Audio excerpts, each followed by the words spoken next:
Johnny Dollar.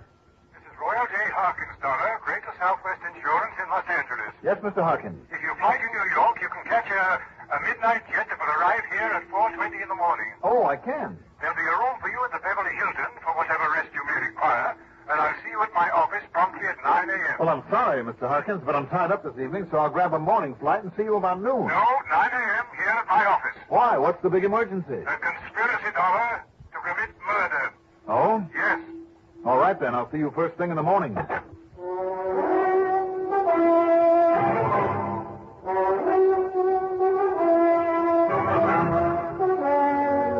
CBS Radio Network brings you Mandel Kramer in the exciting adventures of the man with the action-packed expense account.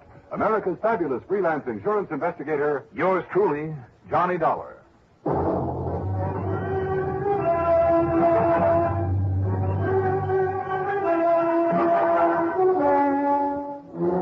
Expense account submitted by Special Investigator Johnny Dollar to Greater Southwest Insurance Company, Los Angeles office. Following is an account of expenses incurred during my investigation of the 4 C's matter.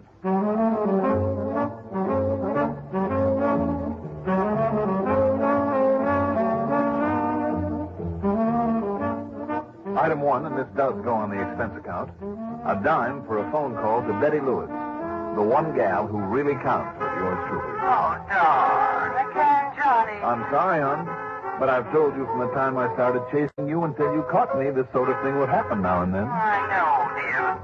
Oh, until I caught you. Well, didn't you? Look, I'll call you as soon as I get back. Okay. I could drive you up to the airport, I suppose. I'd love it. Now? Now.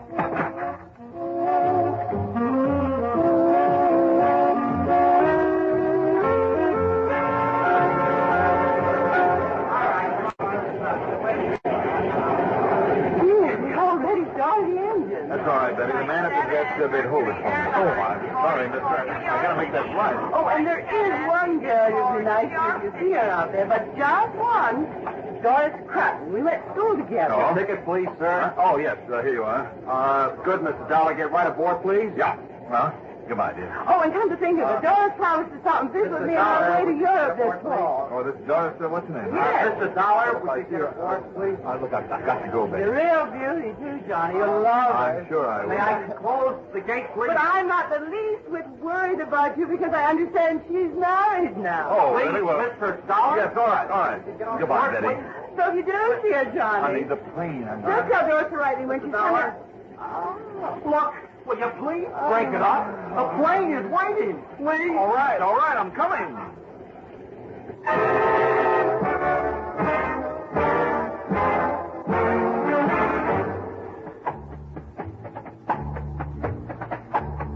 It's well after 8:30 by the time we circle over the transmitter of station KNX and then slowly glide to a landing at L.A. International. Then, as I pick up my luggage... Dollar, I knew it, Dollar. I knew you wouldn't get here on time. Sorry, Mr. Harkins. It was no fault of mine. I know. I've been on the phone to the airline since 4:30. Well, now, come along. I have a rental car waiting for you. Okay. And listen, the name of our client is Crutton. That's Crutten. Harvey Crutton. That sounds familiar. 3 C's Import Company. Crutton, Carding, and Callinger. So? Harvey Crutton is the senior partner, a man of about 50. Mm-hmm. He and his wife live out on Mulholland Drive, about a mile beyond Sepulveda. You know where that is? Yes, I think so. Oh, here you are. Put in your bag. All right. Now then, how much insurance on this man Crutton? $250,000, double indemnity. And his wife is the beneficiary? Doris Crutton.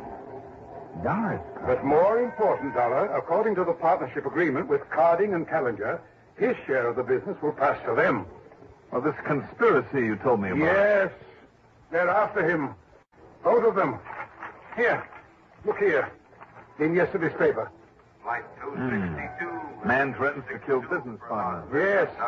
Now, this other item right next to it. Huh? Now boarding. Man threatens to kill business partner. They ran the same item twice. Read them, sir. Read them.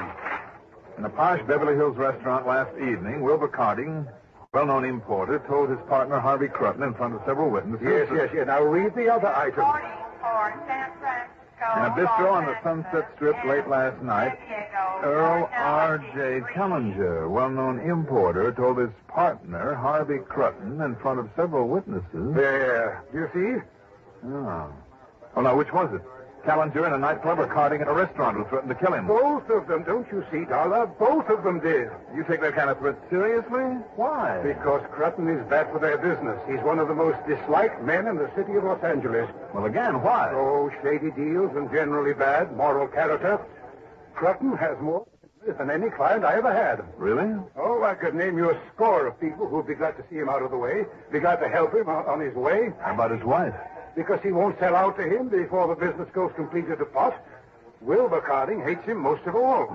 Well, except perhaps for young Kellinger. What's his beef? Well, Crutton is quite the playboy. You said he's married. Oh, he is. Wait a minute, you mean that Crutton is... that he's been... Yes, Dollar. His own partners, Earl Kellinger's wife. Ouch. And, judging by these news stories, it's out in the open. It's public knowledge now. In other words, Dollar... There's a telephone call for you. Huh?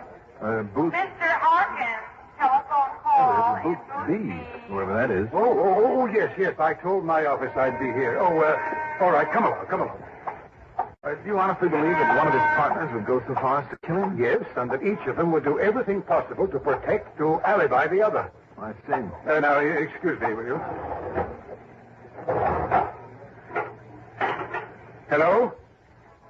Oh, my name is Harkins. Thank you. Hello? Yes?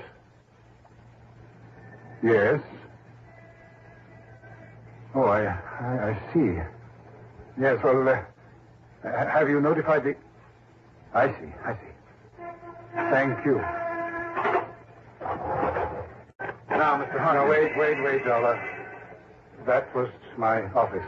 Oh, yeah? They just received a call from Doris, Harvey Crutton's wife. Yes? Crutton is dead. No. And, Dollar, that means that he was murdered.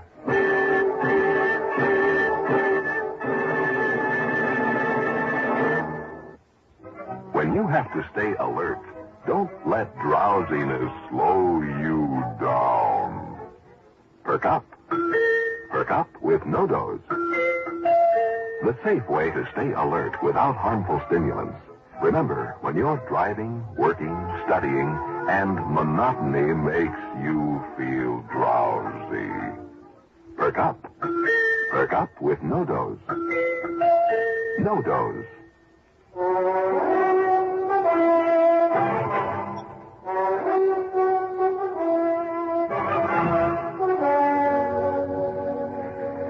Harvey Crutton murdered. An auto accident, his wife said.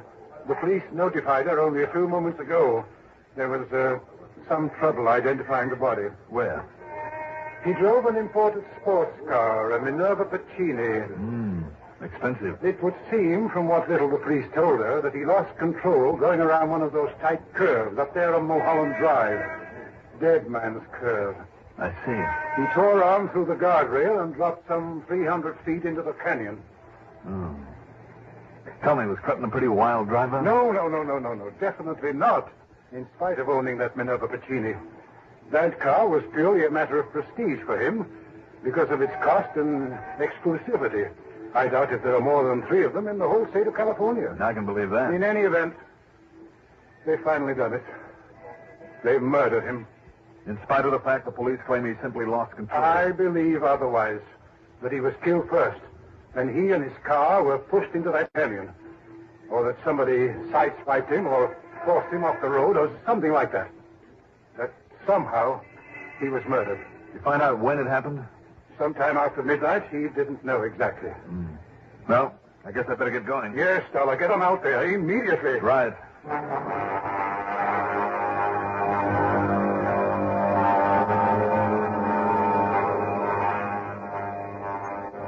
At the top of Sepulveda Boulevard, I turned left on Mulholland Drive for the mile or so to the Crutton address. But I'd gone only half that distance when I came to what was obviously Dead Man's Curve. A couple of Powell cars were parked there, also an emergency truck with a powerful crane on it. After showing my credentials to a patrolman who was busy keeping traffic moving and keeping the gawkers away, I half slid and half stumbled down the treacherous side of the rocky canyon to where the sports car lay in bits and pieces. Whoop! What's it there, mister? You started avalanche. Just go out up there and tell you those sightseers to turn around and climb on back the way you... Oh, that's this guy. Johnny! Oh, Conroy. Sergeant Conroy now, Johnny. Well, congratulations. How are you, Mike? Oh, fine, Johnny. The corpse, Mike, where is it? Well, Doc Holmes was here and said it was the accident caused his death, so they hauled what's left of Mohr to the morgue. An accident, No, suicide. Doctor caused him to do a post-mortem to look for alcohol or poison or whatever, but he found no sign of anything irregular here, and Doc's mighty thorough. Exactly what happened, Mike. I try to take that curve too fast. Just look at the way this thing is wrecked. And I'll tell you this, Johnny. Yeah? I checked with the man that did his service for him. And this car was in absolutely perfect condition. Well, even so, Mike. And I'll tell you something else, too. He must have had brakes when he left the house. I know where he lives. He couldn't have backed out of the steep driveway without them. But he didn't use them when he hit that curve. Nope. Or he couldn't. One more thing. Yeah? Nobody sideswiped him, but charged at him to make him swerve suddenly. You sure? Well, we're sure. Tell by the tracks, or rather lack of them. Have any idea how fast he was going, Mike, when he plowed through that guardrail? Well, Lieutenant Ashley figures by where he first hit the side of this canyon on the way down, he must have been doing close to 90. Okay, Mike. Now, I'll grant you, Johnny, some of these guys who own these hot rods drive much too fast when they get out of city traffic. But they lose control because of too much speed. Happens all the time. So? But you know what this looks like to me? You know what I think? What do you think, Mike? Suicide. That I doubt. From what I hear about the man, he wasn't the type. Well, now, why'd he leave us home around midnight, then? Who set that time? Doc Holmes, he has to look at... Huh? What's the matter? Okay, Gordon, lower the sling whenever you're ready, and I'll tie it under the wreck. Okay. Where's it going to be taken, Mike? Back to headquarters. The lab crew will take another look. After that, it's up to Mrs. Crutton. Seen her yet? No, not yet. Oh, quite a dish. But a strange one. Oh, why do you say that? Well, in spite of all their money, she works like a handyman. And the way she dresses and that old jalopy she drives, and, well, you'll see. Yeah, I think I will. Why not? Okay, Gordon, lower away.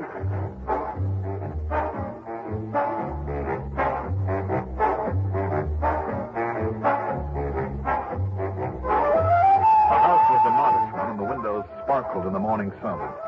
The outside was all freshly painted, and obviously by an expert, someone who really cared. Even the floor of the garage was painted black to hide grease marks.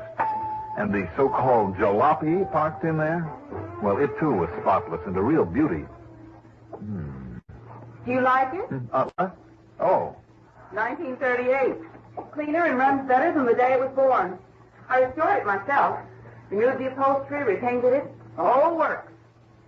And it runs better than the day it was born. Oh. But come into the kitchen, will you? Sure. You're Mrs. Crutton? That's right, Doris Crutton. Who are you, another policeman? No, my name is Dollar, Johnny Dollar. The insurance investigator. That's right. Been hoping to meet you for years, Johnny. I'm a fan of yours. Well, thank you, ma'am. Call me Doris, huh? If you like. Here. Take one of these wrenches and tighten up the wall bolts while I hold this sink in place. You're installing this new sink yourself? Why not? I do all the fixing around here. Why? Just like the car, it's my hobby. Have to do something to keep me busy. Hate to vegetate. Oh, do you? I get a bang out of all this do-it-yourself jazz. Mrs. Crutton. Doris. All right, Doris. Yes, Johnny. For a minute I thought maybe this hard work, this sort of activity was just to keep your mind off of what's happened. But I guess I was wrong, wasn't I? I don't think I know what you mean. Well, I mean that it's rather evident you aren't terribly upset over your husband's death. Are you, Doris? No, why should I be? Johnny, it's the one thing I've been waiting for ever since I married that miserable man.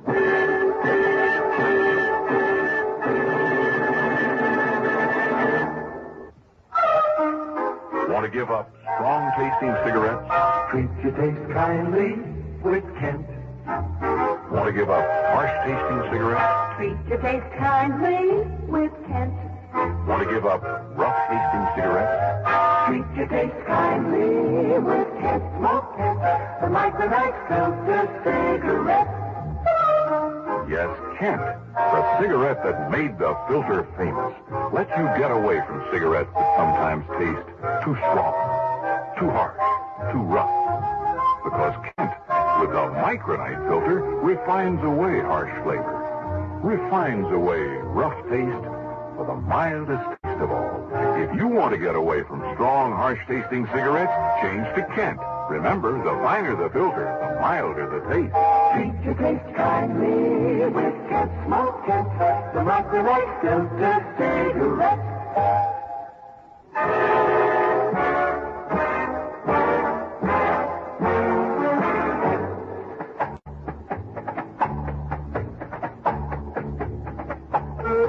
Doris, if you felt that way about your husband Harvey, why'd you stay married to him?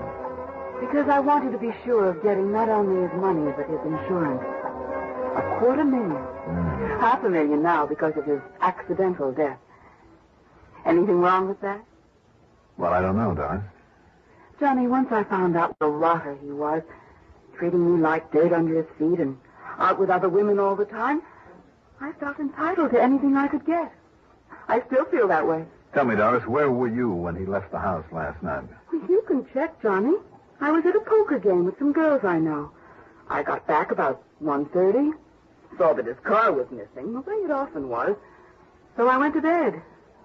Then this morning the police came and told me what happened. After they got through, I called the insurance office. Where was Harvey going, do you know? Whoever knew. Some cozy rendezvous, I guess. Johnny. Mm-hmm. Did you ever meet Earl Callenger's wife, Myra? No. Why? Just wondered. But why have you come here? Do you think maybe Harvey's death wasn't an accident? Well, what do you think, Doris? Well, I have no reason to think it wasn't.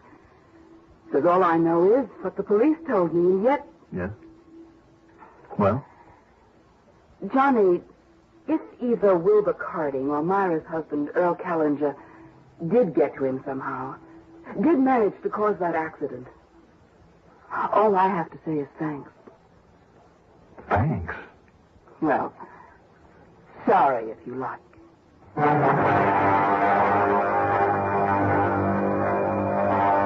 the end, I learned nothing of any importance except that Doris knew more than I did. So I left. Item 5, a dime for a phone call to headquarters to Sergeant Mike Conroy. No, Johnny. Doc didn't find a thing. No drugs, alcohol, or anything in his general condition that would have made him lose control of that car. Uh-huh. Now, of course, if an iceberg or something crashed into the windshield. And he didn't apply the brakes? Mike, I'd like to look at that car. Well, sure. Good, I'll be right over.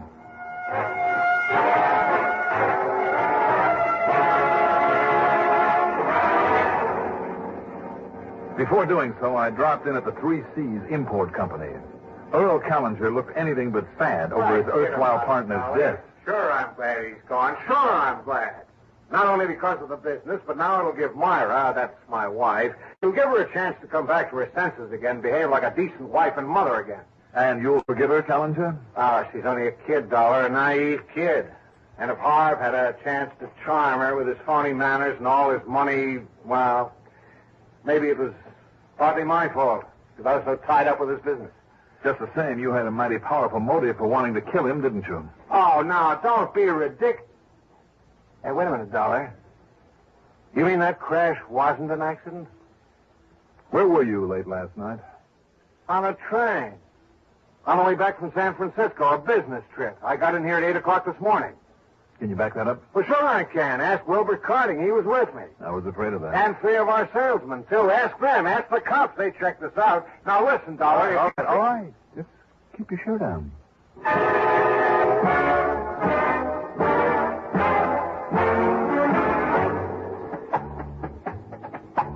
As I fully expected, Wilbur Carding gave me exactly the same story. So did the salesmen that they'd had with them. The police had checked their alibis thoroughly. They both insisted that I call headquarters to confirm the fact. So, kind of left me sitting there with egg on my face. All right now, Mr. Dollar, be honest with us. Do you really have any reason to think it might have been murder? Well, Mr. Carding, I guess I thought I had. What reason? Motives.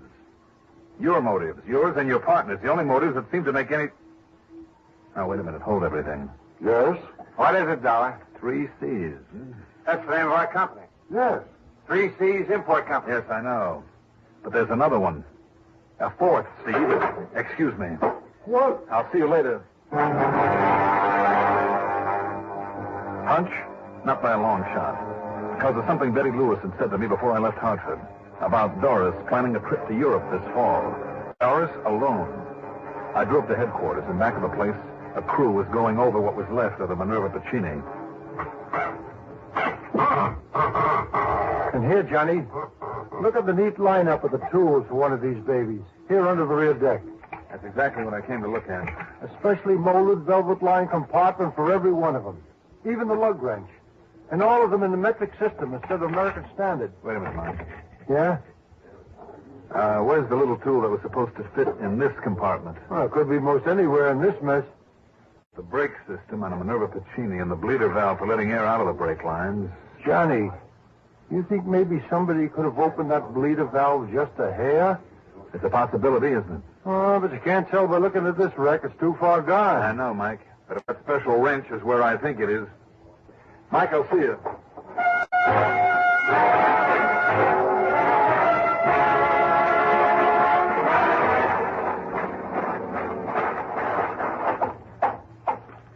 Now, let's see what this garage will yield.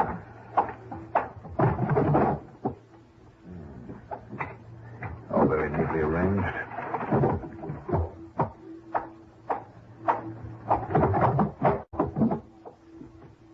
No luck. I suppose I might have known you'd be back, Johnny. Yes, Doris, I'm back. You want to tell me where it is? In this drawer, maybe. If you mean the tools I used to fix up my old jalopy, yes. Including this very special little wrench? Metric system? Well, Doris? I guess you know then, don't you? For a Minerva Pacini, isn't it? To fit a bleeder valve on the brake line. You loosened it, didn't you? Just a little. And by the time he got to dead man's curve, he'd lost just enough fluid in the lines to make his brakes completely useless.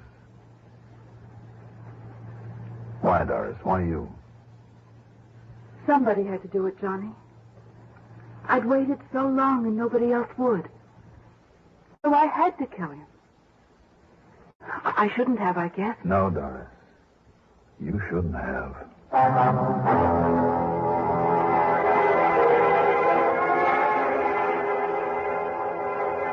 So once again, it's up to the courts. I suppose if she hadn't done it, somebody else would, like her, in the mistaken belief he could have gotten away with it. Expense account total, including mileage on the rental job and the trip home, $401.23. Yours truly, Johnny Dollar. Can you get premium gasoline performance at regular gasoline price?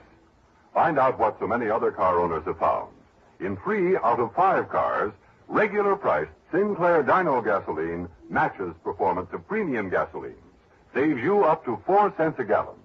Almost anywhere you see the Sinclair sign, you can save up to 4 cents a gallon with Dyno and still get premium performance and mileage. Drive with care and buy Sinclair Dyno gasoline.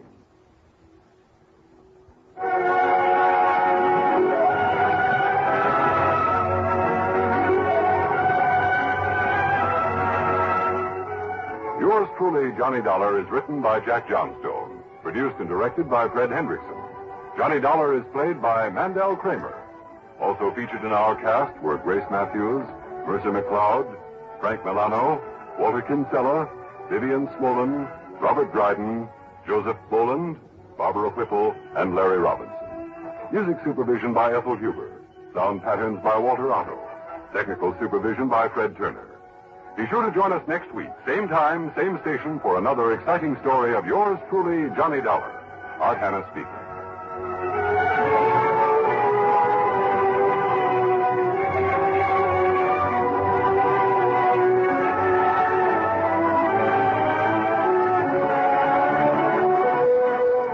This is the CBS Radio Network.